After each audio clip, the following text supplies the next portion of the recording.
السلام علیکم ورحمۃ اللہ وبرکاتہ۔ اچھا جی، تو اب ہم مسئلۃ الثانیہ عشرہ من الشروط پڑھ رہے ہیں کتاب الوضو سے، بدایۃ المجتہد، یعنی 12واں مسئلہ اختلاف فی الموالات فی افعال الوضو۔ میرا فیوریٹ ٹاپک ون آف موالات، کنٹینیوٹی وضو کے افعال میں۔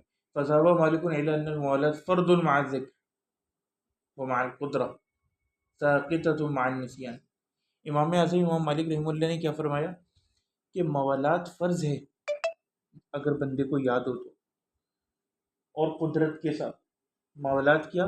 منہ دھویا فوراً ہاتھ دھو، ہاتھ دھو کے فارغ ہوئے مس کرو، مس کے پشچات فوراً پاؤں کو۔ ساقطۃ مع النسیان، اگر کوئی بھول جائے تو پھر معاف ہے۔ ومع الذکر عند العذر ما لم یتفاحش التفاوت، اور یاد ہونے کے ساتھ بھی عذر شرعی کی وجہ سے معاف ہو جاتا ہے، لیکن اتنا زیادہ تفاوت نہ ہو کہ دو دو گھنٹے کا بیچ میں فرق آ جائے، گیپ آ جائے، then that is not allowed۔ وذهب الشافعی و ابو حنیفہ الى ان الموالات لیست من واجبات الوضوء، اور امام شافعی رحمہ اللہ اور امام ابو حنیفہ اس طرف گئے کہ موالات جو ہے وہ واجبات وضو میں سے نہیں۔ سمجھے؟ کیا سمجھے؟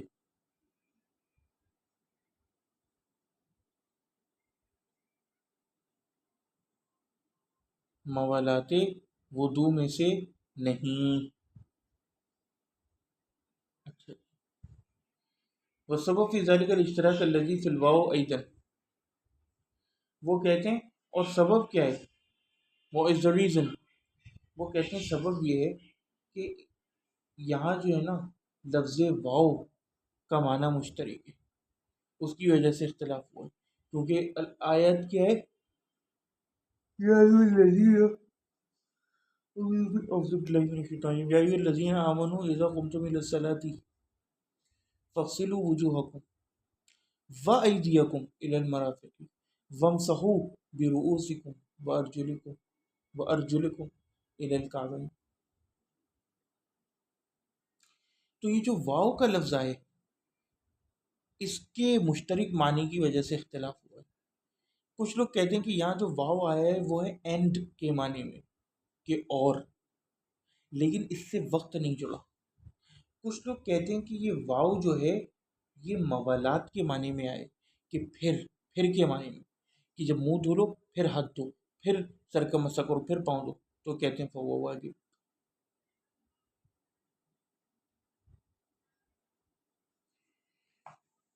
والسبب في ذلك الاشتراك الذي في الواو أيضا، وذلك أنه قد يعتف بها الأشياء المتراخية بعضها عن بعض، وقد احتج قوم لسقوط الموالات بما ثبت عن مالك صلى الله عليه وسلم أنه كان يتوضأ في أول طهوره ويؤخر غسل رجليه إلى آخر الطهر۔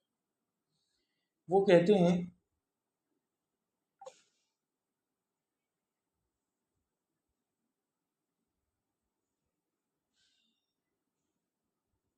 ماذا وہ يقول، آواز آ رہی ہے علیکم معرف کو؟ وہ کہتے ہیں کہ واو کا جو لفظ ہے نا اس سے متراخی اشیاء جو ہیں بعض کو بعض پر عطف کرنے کا بھی رواج ہے، سمجھے؟ وقت احتج قوم لسقوط الموالات بما ثبت عنه، اور کچھ لوگوں نے موالات کے سقوط کا اس چیز سے بھی احتجاج کیا ہے، فتویٰ نقل کیا ہے کہ رسول اللہ صلی اللہ علیہ وسلم ثابت ہے کہ وضو کرتے تھے اپنے غسل جنابت میں شروع میں، وَيُؤَخَّرُ غُسْلَ رِجْلَيْهِ إِلَى آخِرِ الطُّهْرِ، تو لیکن اپنے پاؤں دھونے کو غسل کے آخر تک مؤخر کرتے تھے۔ سمجھے میرے کمار؟ ہاتھ دھونے کے بعد سر دھوتے تھے، پورا جسم پہ پانی ڈالتے تھے، بیچ میں گیپ تو آ گیا، آخر میں پاؤں دھو رہے ہیں۔ یہی وجہ ہے کہ وہ جو اس کو میں نے جواب دیا تھا نا، سمجھے، فراز کو، اب دیکھو وہ جو لڑکا ادھر نہیں آتا، یہاں آئے تو اسے پتہ چلے کہ دین میں کیا کیا پروبیبلٹیز ہوتی ہیں۔ تو صرف غسل جنابت کے لیے اجازت ہے موالات ٹوٹنے کی، غسل جنابت کے علاوہ موالات فرض ہے۔ اسی لیے میں نے کہا تھا کہ غسل تبرید، سمجھے، پھر اس نے سوال کیا تھا کہ غسل تبرید کے لیے کیا دلیل ہے، تو میں نے اسے کہا تھا کہ میں نے وہاں موالات کا لفظ استعمال کیا، موالات کا یہ مسئلہ ہے پورا۔ اب میں اسے ایسی مفت میں بتاتا ہوں، گروپ میں اتنا بڑا مسئلہ جب وہ یہاں حاضر نہیں ہو رہا، تو میں نے کہا بس وہی جو لفظ استعمال کیا اس پر اتفاق ہو. علم فضول میں بھی دینا اس کو جو کہ اس کا مستحق نہ ہو جائز نہیں. سمجھے؟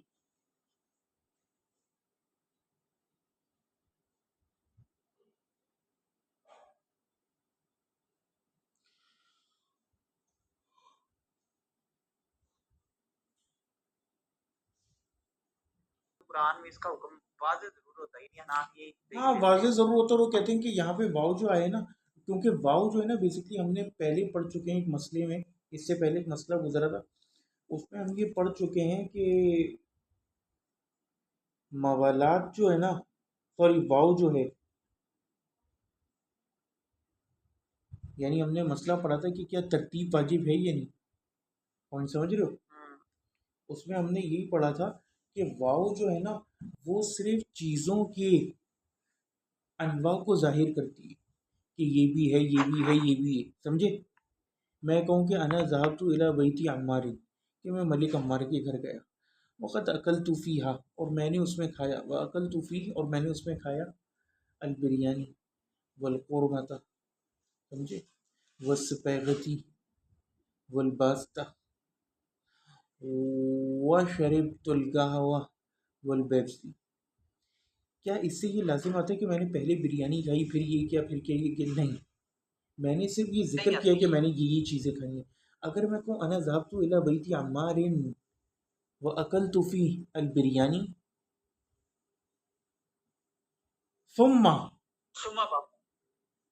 او بعد ذلك، ثم کا مطلب ہوتا ہے کہ پھر، اس کے بعد، تو اس سے ترتیب آ جاتی ہے. لیکن ابھی بھی ایک فرق ہے، وقت ڈیفائن نہیں ہے. ہو سکتا ہے میں نے 1 گھنٹے کے بعد قورمہ کھایا ہو، لیکن اگر میں کو انا ذهبت الى بیت عمار واکلت فیہ البریانی فقورمۃ وشربت فیہ القہوۃ فالبیپسی. اب فا جو ہے نا یہ ترتیب کو بھی لازم ہے، وقت کو بھی لازم ہے، تو اس لیے یہ اختلاف آیا.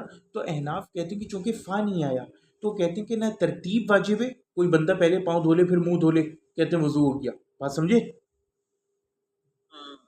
یہی وجہ ہے کہ احناف کہتے ہیں کہ اگر کسی کو ڈبکی دی جائے نا پانی کے اندر اس کا وضو ہو جائے گا. اب پانی میں کوئی بندہ گرے گا پہلے کون سا حصہ پانی میں جائے گا؟ پاؤں. سمجھے؟ ہیلو، میں سمجھ نہیں رہا. تو کہتے ہیں کہ کیا کہتے ہو جائے گا.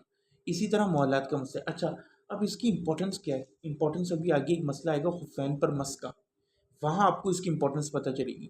اب ویڈیو ہو جائے گی لمبی، کہو تو بتا دیتا ہوں. دیکھو مسئلہ یہ آیا کہ ایک بندے نے مس کیا خفین کے اوپر، ٹھیک ہے؟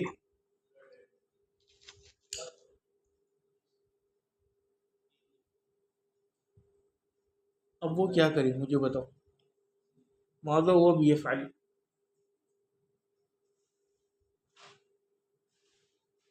تو پھر جس طرح عام وضو کرے گا آخر پہ آگے موضوع کے اوپر مسئلہ کر لے گا. یہ اختلاف ہوا کہ اگر کسی نے ہاں مس کیا اور پانی بھی دے دو ٹھنڈا نہ ہوتا. تو یہ اختلاف ہوا کہ اگر کسی نے موزوں کے اوپر مسح کر لیا وضو تو اس کا ہو گیا، لیکن کسی وجہ سے اس سے موزے اتار دیے، اب کیا کرے؟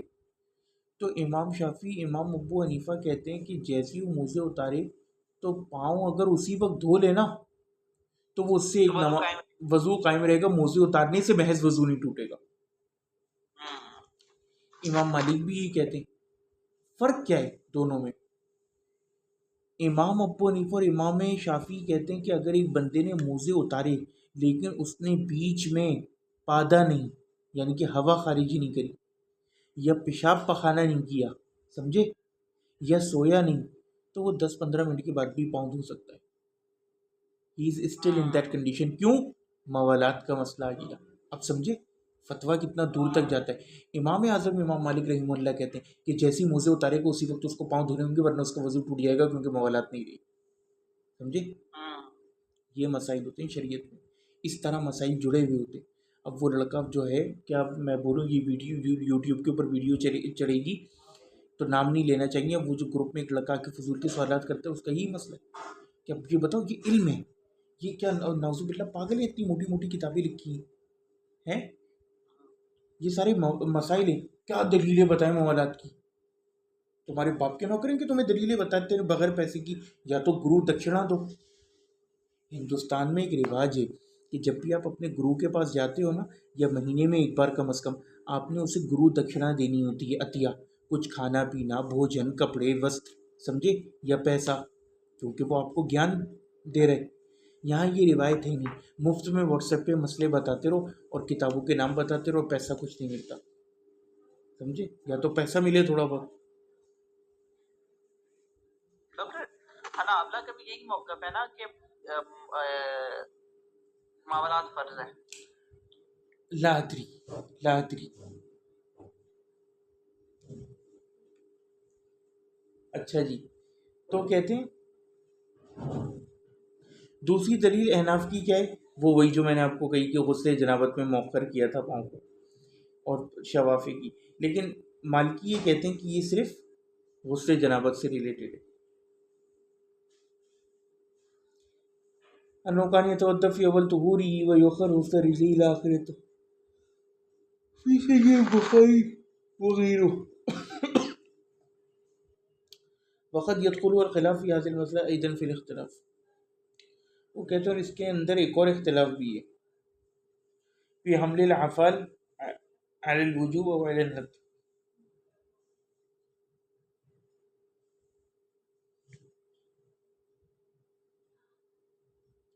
وہ کہتے ہیں کہ افعال کو وجوب کے اوپر آدھارت کرنا ہے یا ندب کے اوپر، یعنی کہ آیا یہ موالات واجب ہے یا مندوب ہے، مستحب ہے.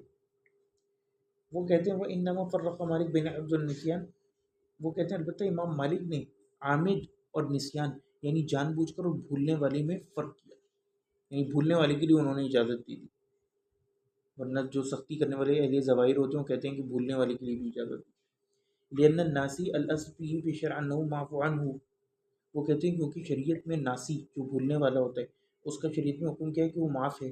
عنہ الا ان يقوم الدلیل على غیر ذلك، الا ہی کہ دلیل اس کے خلاف قائم ہو جائے. لقوله علیہ الصلوۃ والسلام، رسول اللہ کی اس فعل کی وجہ سے رفع عن امتی الخطا والنسیان. وهذا في ابن ماجہ والحاکم والبیہقی وصححہ الالبانی فی الارواح. شک ہو رہا ہے یار اس روایت کے اوپر کہ رسول نے فرمایا کہ میری امت سے خطا اور نسیان اٹھا لیا گیا، اور کذالک العذر یعنی خطا اور نسیان کا حکم اٹھا لیا گیا، اس پر سختی، یعنی شرعی سزا. ہاں روایت ضعیف ہے. ہاں مجھے میں وہی کہہ رہا تھا نا کہ مجھے شک ہے، کیونکہ وہ تمام جو ہے نا غریب کی کتب میں، اور لیکن شرعن یہ مسئلہ ثابت ہے. لیکن وہ جو جملہ انہوں نے لکھا نا کہ اللہ یہ کہ دلیل قائم ہو جائے، تو ہر جگہ آپ یہ نسیان اور جہالت کا بہانہ بنا کے نہیں بھاگ سکتے. وکذالک العذر یذر من، اب جیسے نماز ہے، نماز ٹھیک ہے معاف ہے اس شخص کے اوپر سے جو سو جائے یا بھول جائے، لیکن پھر کیا ہے جیسی یاد آئے یا جاگے تو پڑھنی ہے، یہ نہیں کہ پڑھنی نہیں ہے. وکذالک العذر یذر من امر الشرع له تاثیرا فی التخفیف. وہ کہتے ہیں شریعت میں بھی بات معلوم ہے، ظاہر ہے کہ عذر جو ہوتا ہے نا وہ تخفیف کر دیتا ہے معاملات میں، جیسے کھڑے ہونے والے کو بیٹھ کے نماز. سمجھے؟ اسی شرعی طور پہ مسئلہ ثابت ہے کہ کیا کہتے ہیں خطا و نسیان یا سختی اگر آ جائے تو آسانی ہو جاتی ہے. اچھا یہ مسئلہ ہے شروط میں، یعنی ہم جو بار بار مسئلہ پڑھ رہے ہیں وہ پڑھ رہے ہیں ہم شروط کا، کہ وضو کے لیے کیا کیا شرائط ہیں. ابھی ہم وضو کے مسائل پڑھ رہے تھے، پیر دھونے ہیں. تو ایک ہم نے پڑھا موالات کی، موالات کیا شرط ہے یعنی. دوسرا اب ہم پڑھ رہے ہیں وقت ذهب قوم الى ان التسمیۃ من فروض الوضوء. جی وعلیکم السلام. ڈاکٹر میں یہاں تھوڑا سا نا اصول فقہ کے لحاظ سے کچھ فرق بیان کرنا چاہوں گا کہ جی اناف کیا ہو آپ جو ہے نا کدھر آ کدھر رہا ہے. اصل میں جو اناف ہے نا وہ کہتے ہیں کہ جب تک شرط لازم نہ ہو، جب تک دلیل نہ ہو، وہ عدم تکلیف کی وجہ سے اس پہ شرط نہیں لازم آئے. کیا مطلب؟ یعنی احناف کا یہ موقف ہے، وہ کہتے ہیں کہ عدم تکلیف کے اوپر مریض ہے نا کوئی، وہ فرق نہیں نہ کرتے اس وجہ سے اصول فقہ کے اندر. وہ کہتے ہیں کہ اصل برات اور عدم تکلیف کی وجہ سے جب تک دلیل نہ ہو تب تک شرط لازم. جو مالکی ہیں وہ اصولی فرق ان کا یہاں آ جاتا ہے، وہ کہتے ہیں کہ اہل مدینہ کا عمل اور نبی صلی اللہ علیہ وسلم کا استمرار، اس وجہ سے ہم اس کو وجوب کہتے ہیں، اس وجہ سے ہم اس کو اس کے وجوب کے قائل ہیں. کس کے وجوب کے؟ مثلا اگر نبی کریم صلی اللہ علیہ وسلم کا عمل آ جائے، یعنی استمرار ہو جائے اور اہل مدینہ کا عمل آ جائے تو وہ چیز اس کو واجب کر دے گی. ٹھیک ہو گیا. شوافی جو ہیں وہ اس معاملے میں تھوڑے ٹھنڈے پڑتے ہیں، وہ کہتے ہیں کہ اگر عبادات میں جو اراکین ہے نا، اراکین وہ رائٹ شرائط کی وہ مثلا حد نہیں لگاتے شوافی جو ہوتے ہیں. اور وہ کہتے ہیں کہ ظواہر نصوص جو ہوتی ہیں نا، نصوص کی جو ظواہر ہیں ان سے وجوب کا تقاضا ہوتا ہے. تو یہ تھوڑا سا ایک اصولی فرق ہے جو اصول فقہ کے اندر ان چاروں ائمہ کے اندر اختلاف آتا ہے. اب ایگزامپل دو کوئی کوئی ایگزامپل ڈاکٹر؟ اوبیسلی ایگزامپلس کے بغیر فائدے نہیں. ایگزامپل اس میں کتاب تھی.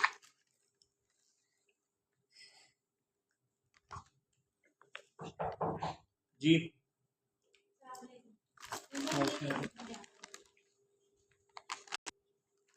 ہاں جی ڈاکٹر ایک منٹ. مثلاً اناب کہتے ہیں کہ قرآن مجید کے اندر جس طرح مثلاً چہرہ، ہاتھ، سر، پاؤں، مثلاً ان کو ہی واش کرنے کا، ان کو دھونے کا حکم ہے. تو اب موالات لگاتار دھونا تو نہیں ہے، اب نکل سکتا ہے ڈائریکٹ واضح طور پہ.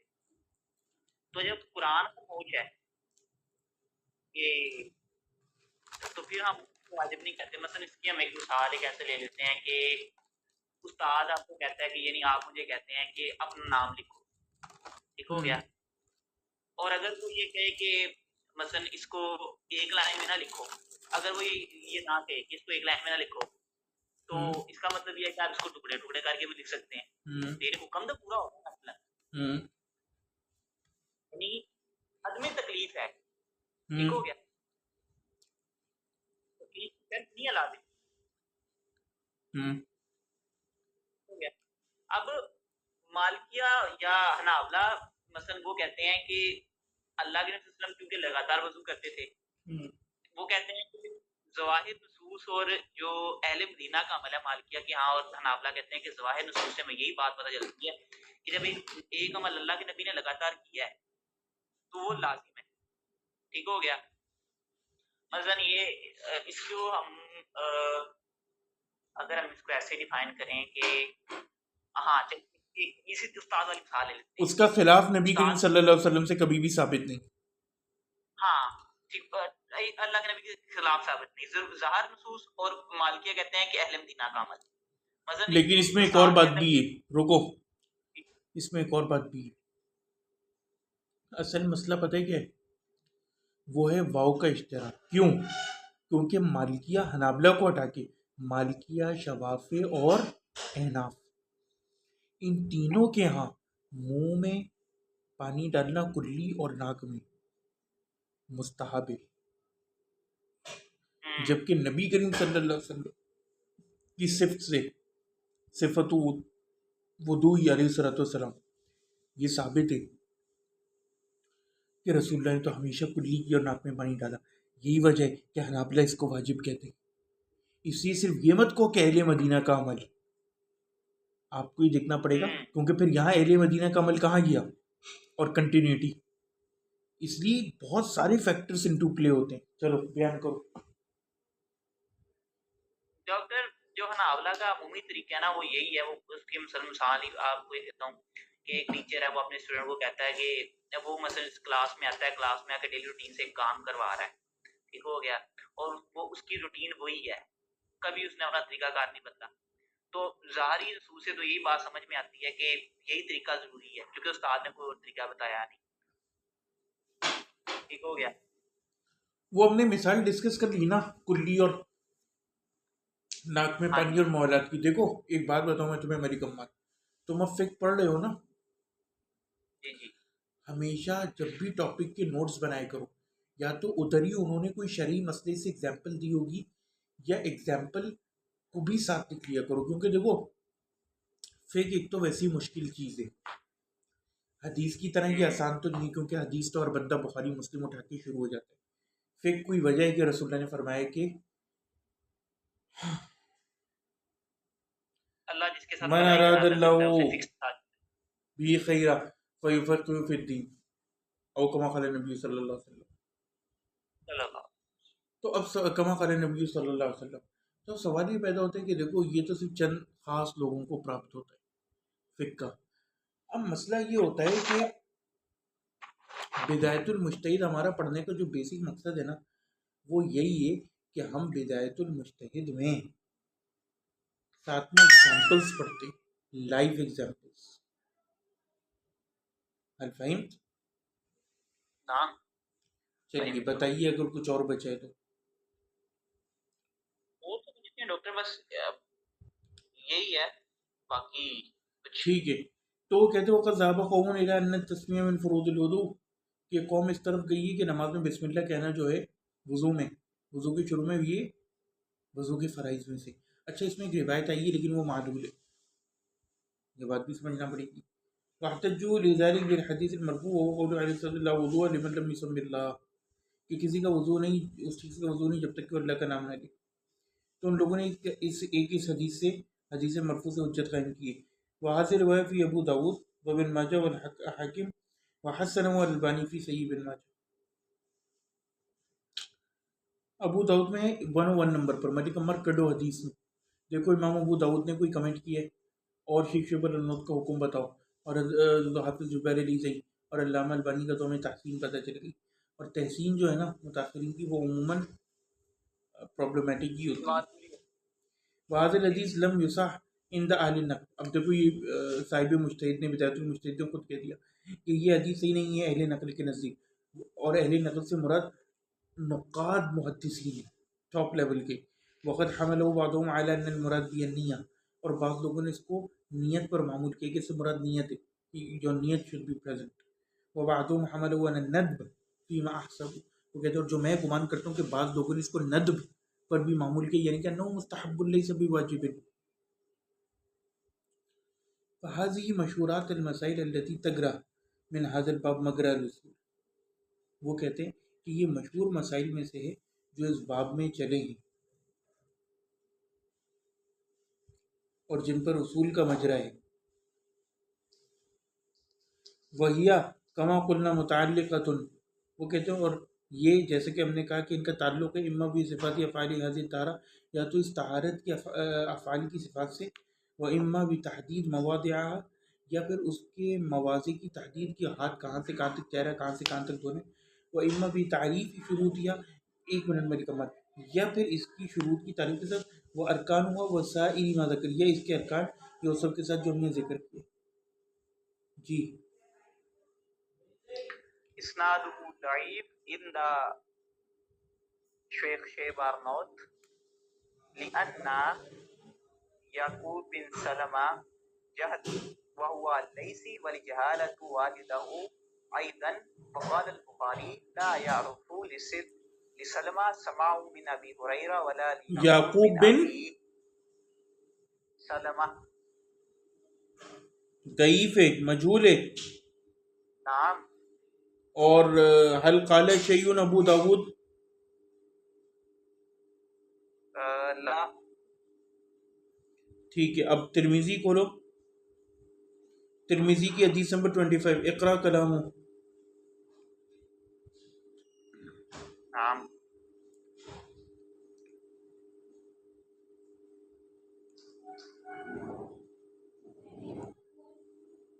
ڈاکٹر 25 اکیلی. جی نعم.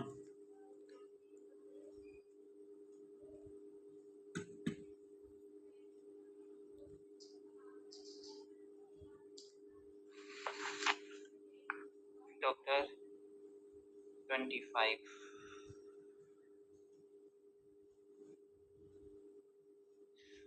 وفی الباب عن عائشہ رضی اللہ تعالیٰ عنہ، اس باب میں حضرت عائشہ سے، ابو سعید ابو سعید سے، ابو ہریرہ رضی اللہ تعالیٰ عنہ سے، سہل بن سعد اور سہل بن سعد سعدی سے بھی روایت ہے، وانس اور حضرت انس رضی اللہ تعالیٰ عنہ سے بھی روایت ہے۔ قال احمد بن حنبل کہتے ہیں لا علم فی هذا الباب، اس باب میں کچھ نہیں جانتا حدیثا، کسی حدیث کو لو اسناد چاہیے جس کی سند چاہیے۔ وقال اسحاق بن رافع کہتے ہیں ان ترک تسمیۃ عامدا عاد، اگر تسمیہ کو عامدا چھوڑ مثلا جان بوجھ کر چھوڑ دیا جائے تو وضو کا اعادہ کرنا ہے، وہ کان ناسین، اور اگر یہ بھول جائے اجزا تو اس کا اجزا ہے۔ قال محمد کہتے ہیں احسن شیء، یعنی محمد بن اسماعیل بخاری کہتے ہیں احسن شیء فی هذا الباب، اس باب میں جو سب سے اچھی روایت ہے حدیث رباح بن عبد الرحمن، وہ رباح بن عبد الرحمن کی حدیث ہے، رباح بن عبد الرحمن جدتی نبیہ۔ ایک منٹ، تم تو مدرسے کے بچوں کی طرح شروع ہو جاتے ہو۔ وہ جو اسحاق بن راوی کا قول تھا کہ عامدن ان ترک تسمیہ عامدن عاد الوضوء وان کان ناسیا او متأولا، متأولا کا ترجمہ کرو، کیا کرے انہوں نے؟ دیکھنا پڑے گا، دیکھو نا، ایگزیکٹ ترجمہ پڑھو، کیونکہ یہ لفظ بہت امپورٹنٹ ہے۔ میرے خیال سے یہ تعویل سے نکلا ہے۔ اگر تو تعویل سے، ہاں دیکھ لو انہوں نے کیا ترجمہ کیا، یعنی کہ اگر بھول جائے اسحاق بن راوی کے نزدیک یا تعویل ہو، جیسے مالکی اور سب تعویل کر رہے ہیں پوری دنیا، تو پھر چاہے جان بوجھ کے بھی نہ پڑھے۔ بات سمجھ رہے ہو؟ صرف وہ جو کہ اسحاق بن راوی کے مذہب پر ہوگا، امام احمد کے بھی نہیں، کیونکہ امام احمد نے جو کہہ دیا کہ لا علم فی هذا الباب حدیثا له اسناد جید۔ اگر تعویل کر رہا ہو تو اسے یہ کافی ہے، ہاں جیسے ہم سب تعویل کرتے ہیں، بلکہ کیونکہ حدیث ہی صحیح نہیں ہے۔ اچھا محمد نے کیا کہا، اب یہاں سے پڑھو۔ امام محمد بن اسماعیل بخاری رحمہ اللہ کہتے ہیں کہ اس باب میں سب سے اچھی یہی مذکورہ بالا حدیث رباح بن عبد الرحمن کی ہے، یعنی سعید بن ابی زید بن عمر بن نفیل کی حدیث۔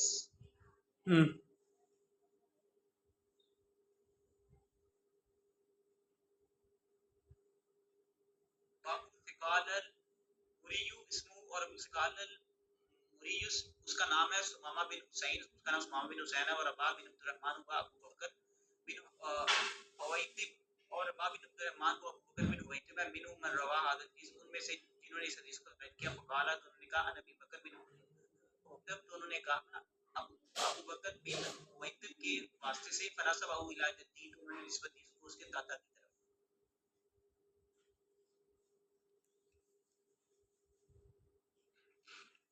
صح، جزاک اللہ خیر، وآخر دعوانا ان الحمد للہ رب العالمین۔